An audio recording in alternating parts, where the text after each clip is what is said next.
Our last session today is the art of career networking. It is an honor to have Sidney, the founder and executive director of the nonprofit Connecting Champions. He started the organization as a 19-year-old in honor of his friend Lauren. Sidney graduated with a degree of applied mathematics from Brown University. And in 2021, he gave a TED Talk titled, How One Question Forever Changed the Life of a Young Person with Cancer. I am grateful that this organization sits in my hometown of Pittsburgh, Pennsylvania, and it is an honor. I'm going to pass the reins. So thank you. Thank you so much, Veronica. Well, I am certainly feeling pretty inspired. I hope that maybe I can be the first to put a motion that next year's conference is at the top of the mountain. Does anyone have any opposition to that? But I was really inspired by what Dr. Deming had to say, and there was one moment that I had to write down that really stuck with me, and that was as he was going through the reading, talking about how one's eyes can be young again, a path of plenitude opening before you. And that's something that I feel particularly inspired by and have been able to fortunately live that life through the eyes of many kids and young adults that I've gotten to work with in the organization, Connecting Champions, that I founded, as Veronica mentioned, when I was a teenager in memory of my friend. And so I wanted to transition that into my conversation today, which might be a little bit of a twist on others, but if I share my window over here, we are going to dive into networking, which is a powerful tool for stepping into your career. So when we talk about that eyes young again, a path of plenitude before us, that's something that I think is really prominent about the power of networking. When we're a young person, whether we're in survivorship or early in our careers, these are the times when we're really trying to ask and understand the question of, who am I? Who do I want to be? What's the direction for me? And networking is such an essential piece of being able to establish that. And so a little bit about me as I move into the slideshow. Is my slideshow showing up? Okay, great. So I will move forward. As Veronica mentioned, I've been fortunate to be able to speak at a number of different things, been able to study applied math, which I'm happily not doing calculus anymore, but I do find that math is something that teaches us the language of logic. And I was a student entrepreneur. I was 30 under 30 in Pittsburgh, and I've been fortunate to be able to be featured in a couple of different publications as well. And in memory of my friend who was diagnosed when I was 16 years old, I still remember that day that she was diagnosed, sitting on the choir room floor, and she was pulled from school in that moment. And we didn't see her again for 6 months. And one of the questions that kept ringing through my mind was, what can I do to be a helpful friend right now for someone who's clearly going through isolation? And as a 16-year-old, I wasn't quite ready to find that answer. But a few years later, during my freshman year, Lauren passed away, and I knew I wanted to do something in her memory. So I started volunteering at a local camp for kids with cancer. And the first thing I would do when I met someone is I would ask them one question: what are you passionate about? What do you want to be when you grow up? And was amazed to just see their eyes light up as they shared their vision for their future. And something that really struck me is I feel like we talk so much about young people who are going through active treatment.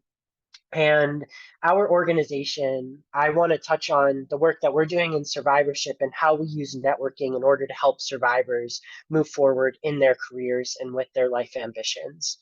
And we are a national nonprofit that asks adolescents, young adults who are survivors of cancer who are on active treatment, what are you passionate about? And we find a mentor in that field to help them achieve a brighter future. And that can be anything from acquiring skills and knowledge to finding direction to simply pursuing one's passions. And we've got a couple examples over here. We've paired our participants with over 100 different professions, everything from chefs to Doug in the bottom right-hand corner who controls the camera for the Mars rover, to welders and even ghost hunters. So if you can imagine when you ask that question, so many of these young people are able to take that and run. They can be creative. They can show us who they want to be. And our job is through the power of networking to help connect them with those professions. So when my organization gets a referral for a young person who wants to be a traveling barber, I don't know traveling barbers. My staff doesn't know traveling barbers, but our job is to find someone who can help be a mentor in that young person's life throughout their journey. Everything that we do is evidence-based and outcomes-driven. And one of the things that's been really groundbreaking for us is we started just with active treatment patients, but we in 2022 developed a pretty groundbreaking partnership with the Survivorship Clinic, Survivor Connect at UPMC Children's Hospital of Pittsburgh. And we started doing some research and we found something interesting, which is that when we utilized a validated needs assessment developed for AYAs with cancer back in 2020, we found that even 5 years into survivorship, when we were comparing our participants in survivorship with our participants who were on active treatment, the most commonly reported needs were nearly identical. Of the 38 items on the scale, 36 of them were statistically identical. And that was pretty striking because what that told us, and as we got to know survivors more and more, we learned that those challenges, missing that critical year or more of one's life, we think that, oh, great, now you missed those resources that your peers had, but now you're done with cancer and go back into the community and be normal again. But as we've learned, all of us, I'm sure, but our organization through our work, is that it's not that simple. Missing that critical period in your life can cause lifelong effects. And so this has been a real passionate area for us. And we've seen in our program, we've gotten referrals from about 24 hospital systems throughout the United States, and our fastest growing population is survivors. So I wanted to talk a little bit about in this moving forward, what networking is and how we go about doing it and the power behind it. Because what I know is that I'm sure there are a lot of young professionals on this call. I know that there are survivors on this call as well. And I know there are also practitioners. And so there are different layers. There are different people that are interacting with networking in some capacity. One is someone who is has yet to start their career and is trying to figure out, I don't know where I want to go next. The second is someone who is reinventing themselves and they might know exactly where they want to go next, or they might be ready for that first step in their career and they know I need to acquire these skills, these knowledge, these pieces of knowledge, but I don't know where to get them. I don't know who to get them from because I've been removed from this world for some extended period of time. And the third is for practitioners who are getting these questions from your patients, and you're hearing these challenges that we're hearing through our needs assessments, but in that everyday conversation. And we're asking ourselves, how can we help? How can we help them? And networking fundamentally is the process of making connections and building relationships. And by making those connections, it's not just being able to find a job right now, it's being able to build your network so that you can establish opportunities, not just today, but for things that you haven't even envisioned into the future. What I want to touch on to the best of my ability in our time is 5 different things. One, how do we identify professions and different companies to pursue once we know what we're passionate about? 2, once we've identified those professions and potentially companies, how do we find people in those career paths that we can network with? Number 3, once we've found people, how do we actually reach out to them? That's a bit scary to know how to reach out to someone that you've never met before, that you look up to, that you're admiring from afar. Once we've connected with them, how do you ask them for guidance? It's not just, okay, great, I'm in front of this person, now I can just listen to them talk. You have to drive that conversation. What questions can I ask? What text should I be using? What should I be trying to gain out of these conversations? And 5 is cultivating your network. How do you, once you build that network, how do you use it? And how do you use it in a way that doesn't feel transactionary? And I know that when I was younger and starting an organization, literally as a teenager and building my network, that was one of the things I really struggled with is I didn't feel like I had anything to offer back. And so when I was reaching out to people, I felt like I was constantly just asking them to do me a favor. I was asking them to give me their time, or I was asking them to give me, give me, give me. And what I've learned as I've gotten older is that it's almost more joyful to be able to help someone than it is to be helped. And I think back to all the times that a young person reaches out to me, they're a budding entrepreneur, they're trying to start their own thing, or they're trying to help their child, whatever it may be, they want to connect with me. How much joy it gives me to be able to say, oh, yeah, I'd love to chat more with you. I'd love to connect you with this person, or I'd love to talk through your strategy, or I'd love to hear your vision for what you want to do next, or I'd love to walk you through this thing. And I think that's such a fundamental piece that we as young people, or we as practitioners who are connecting with young people, helping young people, that we can instill is that when you are reaching out, you're giving other people the opportunity to feel joy in their everyday life too. And so those areas where we feel nervous about stepping into networking, it's okay, because that really is a joint relationship, a joint gain. So number one is let's identify what we're passionate about. I think that's such an important question that isn't often asked of young people. And those effects can be really felt because when you are diagnosed with cancer and then even into survivorship, you might still be struggling with some of the side effects. So much of the language around you is cancer. It's how are you feeling? Here's what's going to happen to you in the next visit. Here's what we're going to test for, or just the general fears of what might happen next.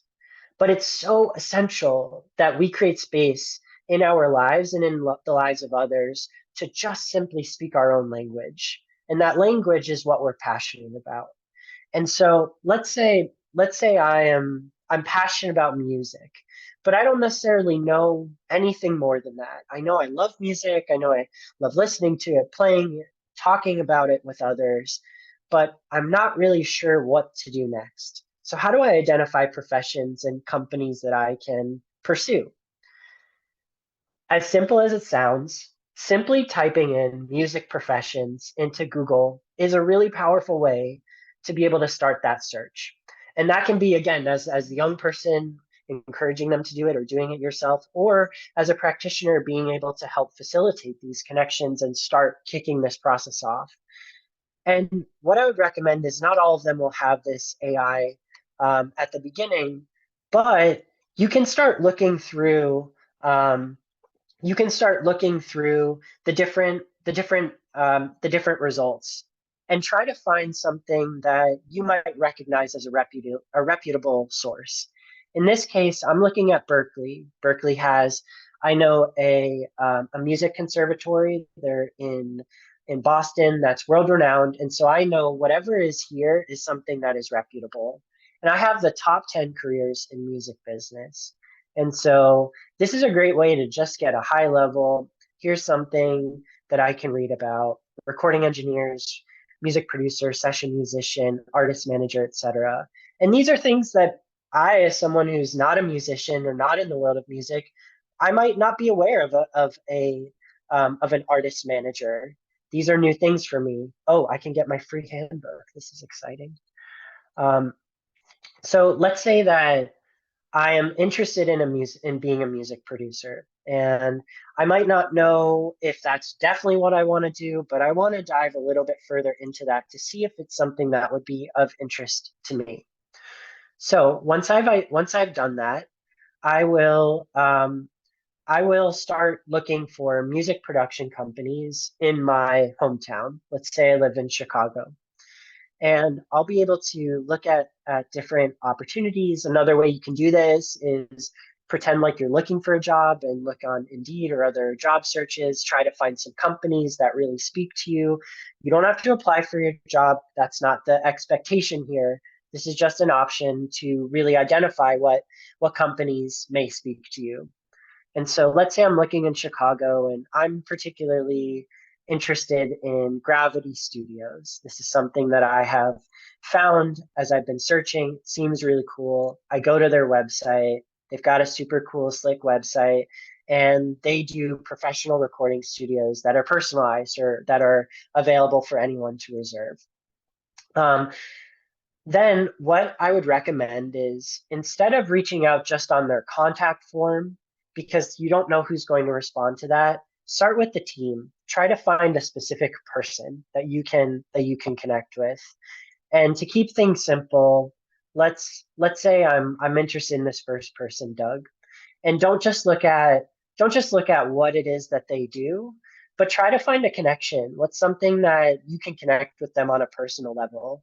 And one of the things I see is that Doug is clearly a Star Wars fan. The Force is strong with him. He's a Jedi master of sound. And let's say that's something I'm really excited about too. And that helps make sure that when I'm facilitating this connection, it's not just I want to ask you about music, but I can actually develop a real relationship with this person that can last longer than just a one-time meeting. So I'm going to scroll. Is there anywhere on the website where I can reach out to Doug? And I'll see that there's not a direct, his email address isn't on here. There's not a connect with me button. But what I can do is I can copy his name and I can type it into Google to find him on LinkedIn.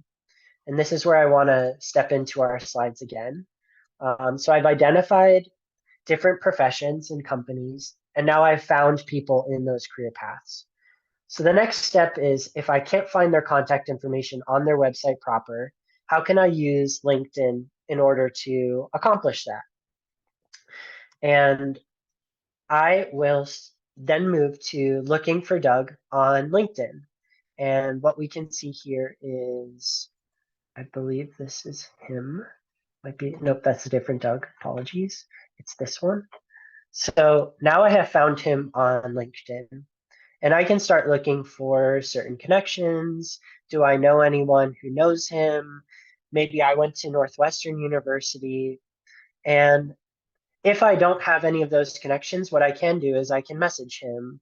Um, and if you don't have the ability to do that, then you can send a connection and add a little bit of a note.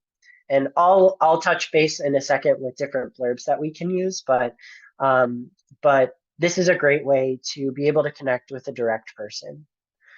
But let's say I want to do it in a slightly different way. Let's say I don't want to go through the Google route and then pinpointing a person, then going into LinkedIn. Let's say I want to start in LinkedIn specifically, and I want to be able to identify people that way. Maybe I know someone and I don't realize it. Maybe someone I know knows someone and they don't realize it, and I don't realize that they know them. And so what I'll do is I will look up a music producer. That's what I'll simply type into LinkedIn, and I will sort for people, and I will look first for primary connections, first degree connections. Do I know anyone?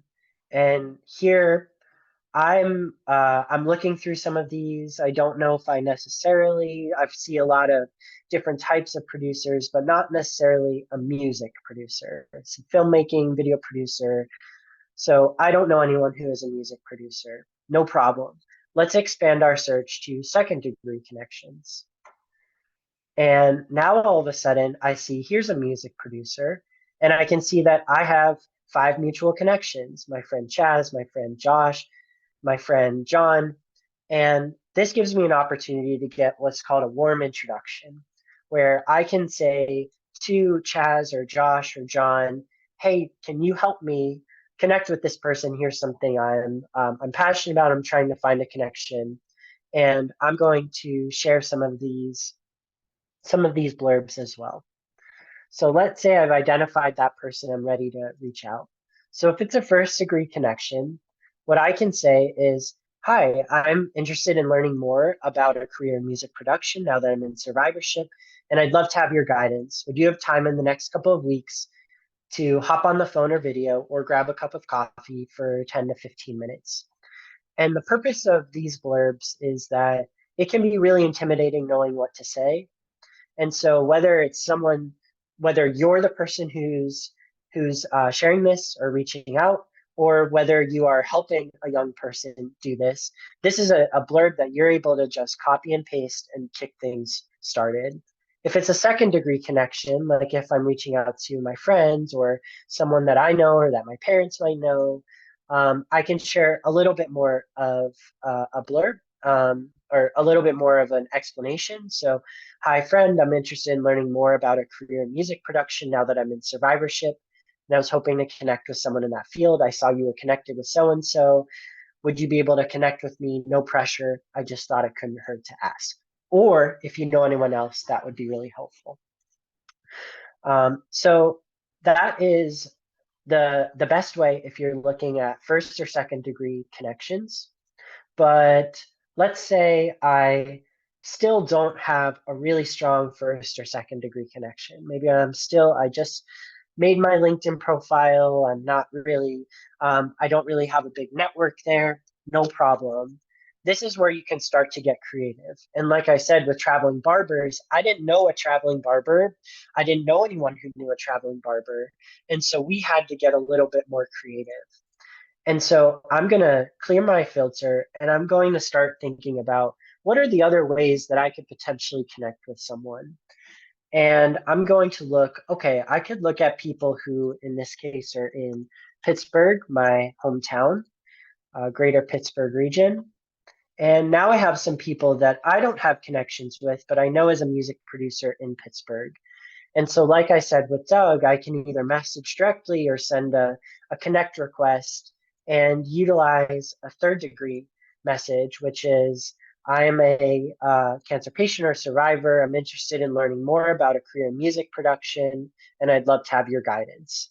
And you won't get everyone who will respond, but if you reach out to a few people, chances are someone will respond. Another filter that's even stronger than location is looking at your school. So let's, on the right side, we could look at, in my case, I went to Brown University. So I'll type in Brown University. And I'll see, did anyone from anyone who's an alum of, at Brown University, are they a music producer? And I see here's Andrew or different people. And all of a sudden, I have a really strong connection because in the subject line or in the connection, I could say, hi, I'm a Brown alum as well. And chances are most people feel proud about the school, whether it's the high school or college or trade school or grad school, med school, wherever that you went to. Most people have a sense of pride. And so when you see that name in your email inbox, you get a little bit of excitement, especially if it means you can help someone who's earlier in their career, younger, and is looking to experience the world from your shoes. So I would highly recommend looking at schools, and then other things that you can do is you can look at potentially schools that are in your hometown. So I didn't go to University of Pittsburgh, but I could look at people who are alums of University of Pittsburgh and be able to share a Pittsburgh connection, and that's a really strong way to perk someone's ears up and get that attention as well. So I am going to hop back to the slideshow, and and the next step is once we've identified people, we've reached out, they've gotten back to us. How do we ask for their guidance? And I'm going to leave this slide up just for a quick moment while I grab my charger. But here are a number of different questions that we can ask when we're meeting with that person.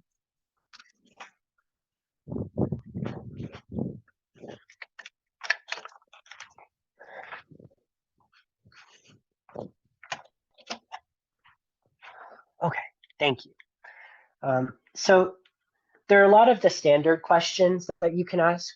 like what classes to take, where they went to school, what majors. But you can also ask creative questions as well, such as what should I do in my free time to improve in order to be more prepared to step into this career? Um, and then what are other jobs in the field that I might not be aware of so that you can start building your knowledge base in that way. And something that's really essential is this last question.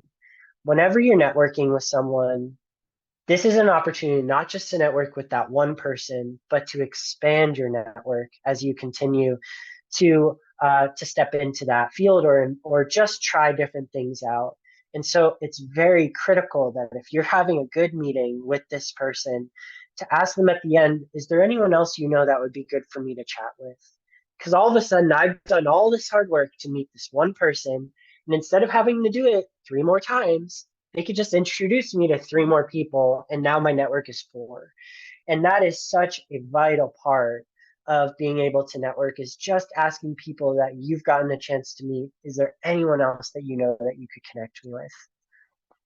And step 5 is cultivating that network. And I want to make sure I'm conscious of time, so that I can answer any questions. I apologize, I'm breezing through this a little bit, but I have a list of questions as well that you can see in the shared slides.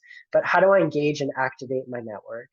So number 1 is connect with people on LinkedIn after you meet and speak with them. So just like you're asking them, is there anyone else I should meet with? Make sure you're going back to LinkedIn right after, hitting that connect button and saying it was really great meeting you this afternoon or yesterday.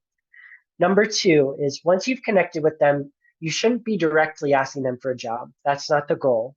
The goal is just to be able to establish that relationship. And so the way I recommend keeping relationships fresh is just by updating important connections every 6 months or so with things that you've accomplished, learned, taken classes, etc. So let's say I met someone maybe later in the year. I can message them and say, hey, I just took this course. It reminded me, I just wanted to share with you, I'm still feeling really excited. You don't have to necessarily ask them for anything, but all of a sudden you're just starting to build that relationship so that there is a job available. They know you as more than just the person who they got coffee with that one time. Or if they have a job at their company, you've just been in their mind, and all of a sudden they can say, "Oh, right, I just heard from that person. Maybe I'll respond to them and let them know actually we have a job that might be interesting, or an internship or something like that." It allows for you to continue to be front of mind for them. And so it could be stuff that's in school, it could be a class that you're taking, but it also could be just a skill that you've established. Maybe you've taken up a new instrument, maybe you've learned a new technique, maybe you've joined this club, maybe you have performed at this one place. You want to share the set list or something like that, the poster. These are different ways just to be able to continue that relationship. And then as you are building this relationship, sharing different updates, continue to ask for more guidance. So say I just had this great class and I'm feeling really good. Could you help me? What should I do next? Right? I took this class. They told me it's really important that I develop this skill. Where should I look for that? How do I develop that skill? Maybe it's expensive. I don't know where to start. How do I do this in a way that's more accessible to me? Maybe I have a disability and I don't know exactly how to do this. Do you have any ideas for how I can pursue this outside of the classroom or in my own time or in my next job or outside of my own job, my current job, whatever it may be? And then as you really establish that relationship, then you can start asking for jobs. I'm going to wrap up there. I'll leave this slide up open for a moment. This is my QR code where you can get the following information on the right, but please do email me. Connect with me on LinkedIn, right? That's how I know people were listening to my workshop, is if I get LinkedIn connection requests.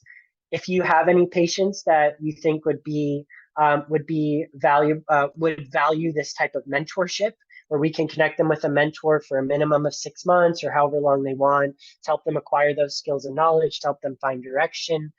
It doesn't matter how many years they are into survivorship. We serve all participants up to age 26 with a few different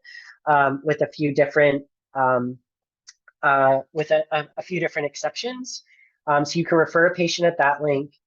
If you are a survivor and you want to meet a mentor, reach out to us at connectingchampions.org/AYA. Doesn't mean you're necessarily signing up, but maybe you just want to learn more. Tell us what you're interested in, or say, I have no idea what I want to do.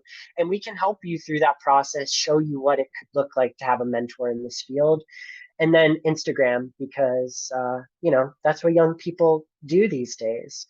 So I will stop there. I know, Veronica, you wanted to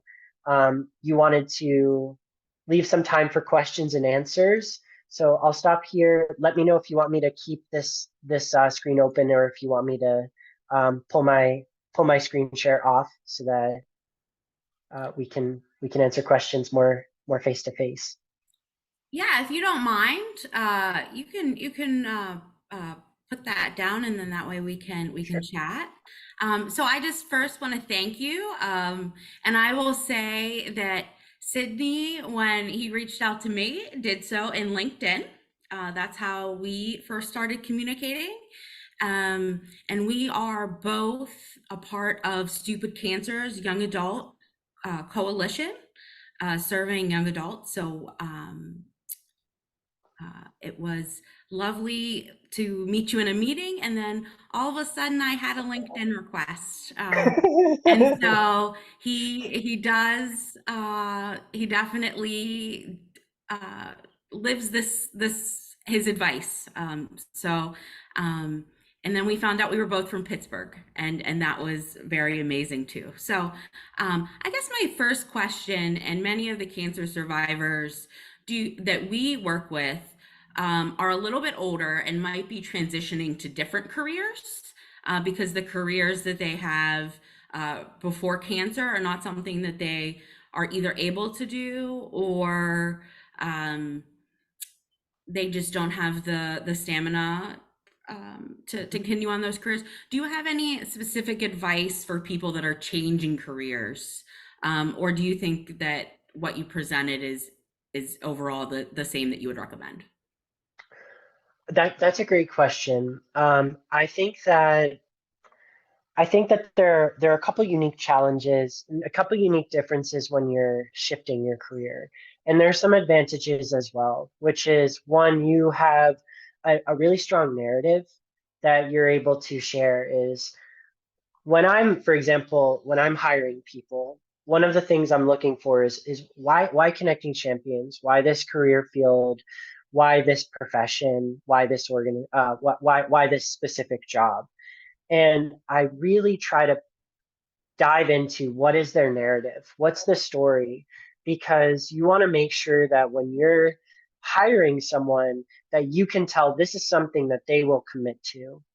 And what I have found with our participants who are shifting careers, or just generally with survivors of any age who are shifting careers, is that the narrative that you have when you are saying, I'm shifting careers, is so intentional that it really fundamentally shows how interested you are in this next stage of your life.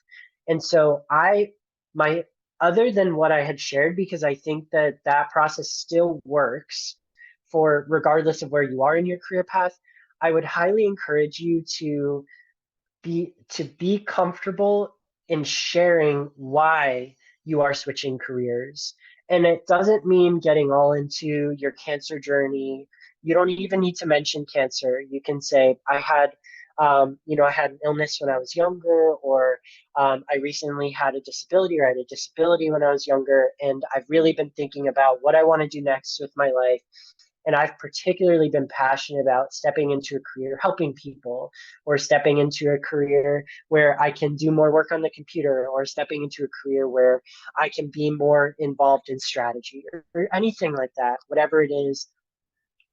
That is such a powerful way to be able to show people that you're genuine, that when you say you're interested in this job or in this path, that I know I can trust you. And so that would be my biggest advice for anyone who's in that part of their career journey. Perfect. So you've been doing this for a very long time.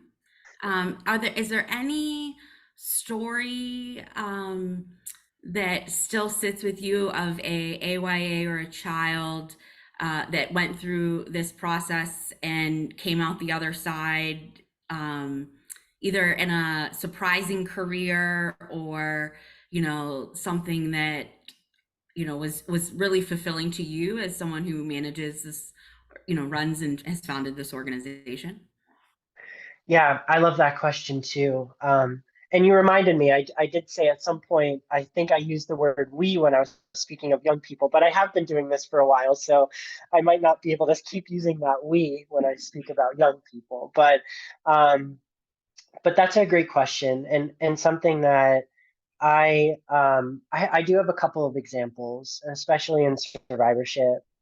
One thing that I see is just so common is people who come to us and say, I'm I thought I wanted to do this, but ever since I was going through this journey, I just want to help people. I've realized that's my calling. I wanted to go into helping people. And one of the first participants ever in Connecting Champions, um, his name is Kevin. He reached out to me, and when he was in survivorship at the time, when he reached out, he told us he loved baseball. So we paired him with a baseball player locally, someone who could just chat about baseball and be able to speak his language in that way. And he enjoyed it. It was fun.